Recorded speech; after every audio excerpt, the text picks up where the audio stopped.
Welcome to the Deep Dive. We're here to pull out the key insights from the sources you've shared, really tailoring this for you. And today we're jumping into something pretty unique. Yeah, definitely. It's this intersection based on D.W. Pasulka's American Cosmic. We're talking UFOs, but also, Yeah. religion, technology. And this sort of hidden world of researchers. It's quite a mix. It really is. And Pasulka's book, it's unusual, isn't it? It blends her own journey, her experiences with academic research into this, well, pretty controversial topic. Right. It's not just a dry report. It's grappling with belief itself, how we even process these kinds of extraordinary claims. Exactly. And for you, our listener, if you want to get up to speed quickly, find those surprising connections, those aha moments, without getting bogged down. Then this source, American Cosmic, it's got a lot to offer. For sure. We'll hear from scientists, academics, experiencers, maybe even hints of government programs. It's definitely multi-layered. So where should we start? Well, I think a good starting point is this concept Pasulka brings up early on, the invisible college. Ah, yes, the invisible college. That term's been around a while, hasn't it? Hynek, Jacques Vallee. Exactly. It refers to this hidden network. Scientists, academics, other folks, all studying UFOs, but doing it anonymously mostly. Right, outside the mainstream view. And why the secrecy? Well, two main reasons, it seems. First, the obvious one, the stigma. Still very real. Believing in or researching UFOs can definitely affect your career. No doubt. But the other reason, maybe even more intriguing, is the hint that some people in this college might have ties to classified government projects. Ooh, okay. So what are the implications of a hidden group like that? Well, it's significant, isn't it? They could be shaping the whole conversation, deciding what gets out, what stays hidden. And how they do their research, Yeah. if it's outside normal academic checks. Exactly. What are their methods? What's their standard of evidence? Pasulka getting some access is pretty rare. It gives us a peek into that world. A world you, the listener interested in insider stuff, would probably find fascinating. It really makes you wonder if this network helps or hinders real understanding. Yeah. Now, let's shift gears a bit. Pasulka's background is actually in religious studies. Right, specifically historical Catholic texts about purgatory, I believe. That's it. And here's the twist.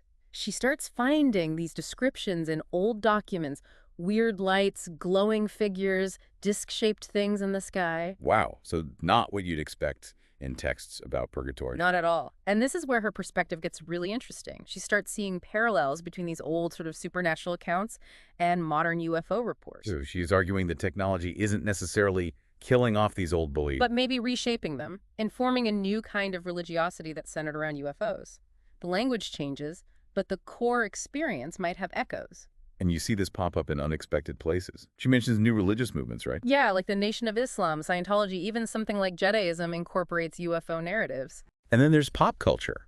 Shows like Ancient Alien. Oh, definitely. They explicitly reinterpret, biblical visions or miracles as potential UFO encounters. It's this constant feedback loop. Belief, technology, media, all swirling together. And the internet just pours gasoline on it, doesn't it? Yeah. Digital platforms spread these ideas so fast, build communities around them. It shapes the cultural landscape, even if it's miles away from, say, mainstream science. Okay, so then the story gets personal. Pasulka takes a trip, right, to New Mexico. Yes, with two people she calls Tyler D.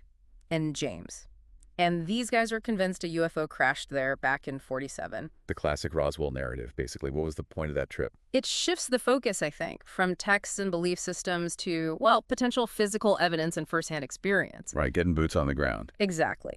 And just being there with these believers immerses her in the reality of that conviction. Plus, there's that detail about wearing blindfolds near the end of the trip. Blindfolds. Seriously.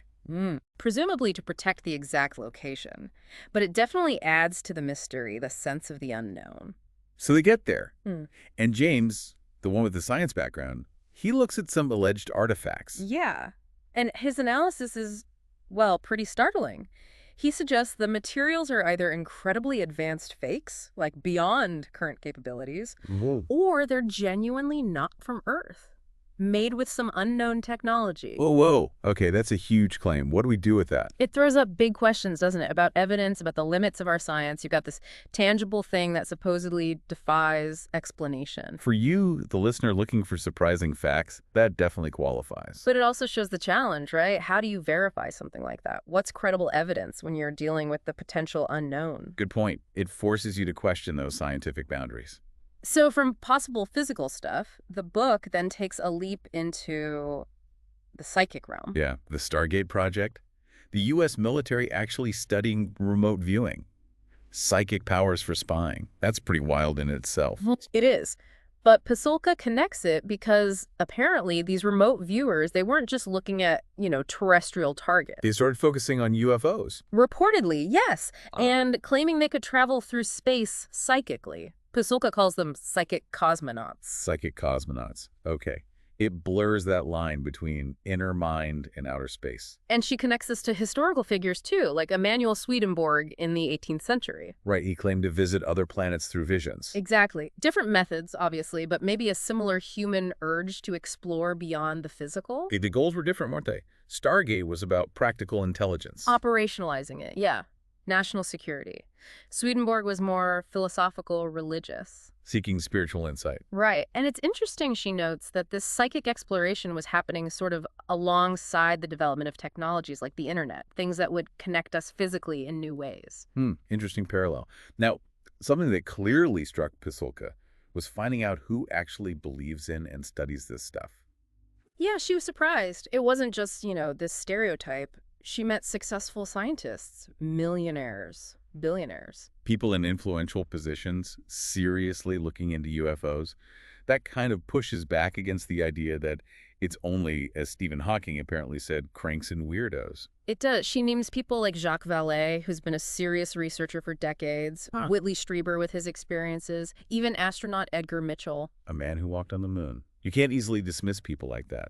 Their involvement definitely adds a different dimension. And she gives special mention to Vallee, saying his ideas about the phenomenon and technology were often way ahead of their time. So for Pasulka, coming from religious studies, meeting these credible, rational people who held these strong, unconventional beliefs. It caused what she calls an epistemological shock. Well, yeah, now. Epistemological shock. Basically, it shook her understanding of how we know what we know. It forced her to question her own framework for reality and belief. Because these smart, successful people believe things that seemed, well, impossible within her existing worldview. Yeah. Exactly.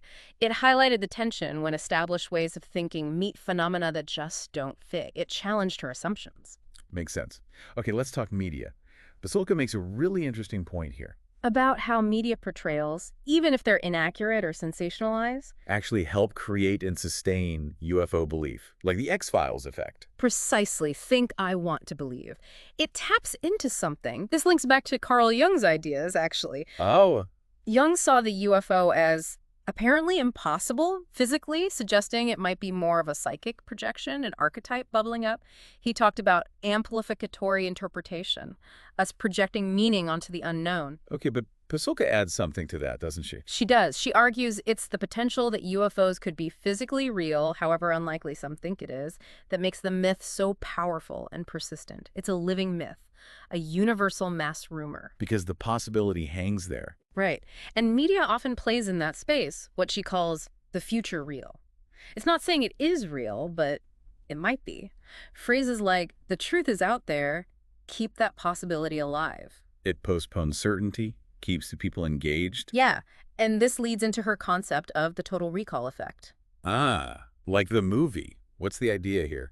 The idea is that films, especially about extraordinary stuff like religion or sci-fi, can get so embedded in our minds that the fictional memories start to feel real. Like you remember seeing something that you actually only saw in a movie. I think we've all felt that. Right. And she points out how filmmakers use techniques like saying based on a true story, even loosely, to make it feel more real, to blur that line. So you give some funny examples too, right? Like people Like- looking for real Star Wars photos. Yeah, the ISWWR project or those dash cam videos with Star Wars characters edited in. It just shows how easily fiction and reality get blended in our media culture. And for you listening, how might that affect your own take on UFOs? Could movie images be mixed up with actual reports in your mind? It's a good question to ask yourself. Now, Jacques Vallee brings up another comparison that might seem surprising at first. Marian apparitions. Apparitions of the Virgin Mary. How does that connect? Vallee argues these events, like Fatima, Lourdes, Tepeyac, which are hugely important in Catholicism. Show technological patterns similar to UFO reports, really. That's his argument. Look at Fatima. Reports of a buzzing sound, a column of smoke, the miracle of the sun. He sees elements that resonate with UFO accounts. Okay, I can see the potential parallels there. Humming noises, strange lights. And Pasulka connects this to modern ideas like extended cognition, the idea that our thinking isn't just inside our skulls, but involves our tools, our environment. So maybe the subjective psychic parts of these apparitions aren't just individual hallucinations. Perhaps involving something more, some interaction with the environment or something else. She also mentions how AI and self-programming tech show a kind of autonomy that might mirror these seemingly independent phenomena. And you see echoes in sci-fi too, right? Like 2001. Absolutely. Glowing spheres, weird sounds, artifacts, transformation. These themes pop up in religious accounts, UFO reports, and science fiction. It's a recurring pattern. So Tyler, Pasulka's contact, he has his own theory about this interaction. A pretty unconventional one. He thinks the phenomenon is technological, and it interfaces with us biologically. Biologically? How? Through what he calls biotechnological antenna. Like our cells, maybe even our DNA acting as receivers. So we are the sensors, not radio telescopes like SETI uses. That's his view. Humans are the preferred interface. He even talks about being sort of guided to certain places for events to happen, suggesting we have this capacity we don't understand. That lines up a bit with Ray Hernandez and his group, Free. Right, their consciousness paradigm. They focus squarely on consciousness and contact with non-human intelligence. Ray and his wife Dulce have their own story. The dog healing incident. Yeah, which they apparently remember differently, highlighting how subjective and maybe time-warped these experiences can be. And Dulce saw other things later. Yeah. Big UFOs, human-like beings. According to the book, yes. And Ray witnessed something significant with his daughter, too.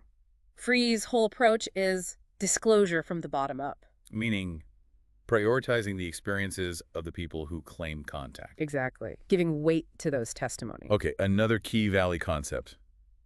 The absurd. Yes.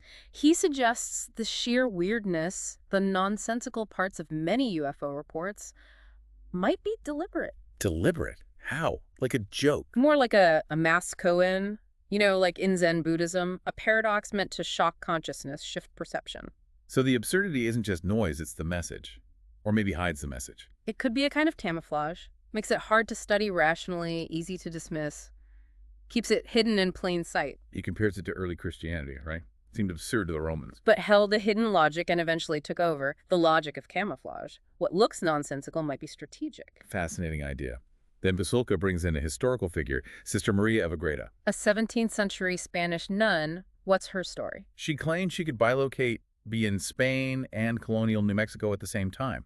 By location. Okay. And the connection is? Pasulka sees parallels with modern medic experiencers like Tyler, people reporting unusual abilities linked to the phenomenon. Interesting.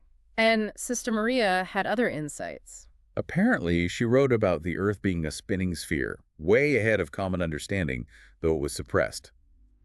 Pasulka wonders if Maria's imagined journeys paved the way for real missionaries, just like maybe Tyler's visions relate to future space travel. And her story got used politically, too. Yeah, to bolster the Spanish Empire's claims.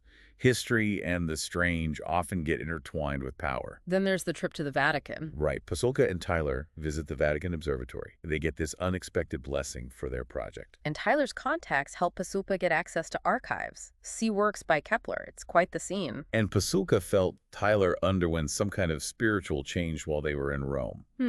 And in the archives, they find these old depictions. Levitation, a weird object with Christ's ascension. Stuff that some people online connect to UFOs, speculatively. Right. So back to that artifact from New Mexico for a moment. The one James analyzed. The key takeaway Pasulka emphasizes is how utterly baffling it was to the scientists who looked at it. The quote was something like, "It could not have been made in this universe?" Strong words. But that didn't make them automatically jump to aliens, did it? No, more like it forced them to accept the anomaly, the limits of what they knew, to embrace the ambiguity. Which fits with James's method focus on the anomalies. Like Thomas Kuhn said about scientific revolutions, starting with things that don't fit the old model. Precisely. Now, finally, the book tackles media manipulation again, but maybe more critically. Like the New York Times piece about Luis Elizondo and the Pentagon UFO program? Yeah, how that kind of coverage gives the whole thing an air of official realism shapes belief massively. But Pasulka worries about this power being misused. She expresses concern about narratives being pushed that are maybe quite far from the actual events, but millions believe them because of how they're presented. She mentions Ray Hernandez having a bad experience with a TV show. Yeah, the History Channel's Hanger 1. He felt they twisted his family's positive experience into something scary for ratings. Ouch. That highlights the potential for distortion. And even something like the MUFON database, full of reports. If researchers just read the reports without doing field work, talking to people, They might get a skewed picture, misinterpret the data. it's a risk, yeah. Context gets lost. So, wrapping this up, we've covered a lot of ground with American Cosmic. UFOs, religion, tech, belief, hidden networks. It's complex. Definitely complex, and that ambiguity seems key, maybe intentional. It brings to mind that old phrase, credo quia absurdum. I believe because it is absurd. Sort of captures the feeling, doesn't it? And there's that quote from the astronomer Shklovsky. The prey runs to the predator. But what's the thought there? Maybe a warning about us rushing towards technology, towards contact, maybe without fully thinking through the implications. It connects to Heidegger, too. His warning about technology dominating us, a crisis from misunderstanding it, ending with that really cryptic line. Only a god can save us now. Heavy stuff. It is. So, for you, the listener, the final thought is maybe about your own relationship with all this. Information, tech, belief. In a world full of virtual realities, manipulated narratives, strange possibilities, what does reality even mean to you anymore? Something to reflect on.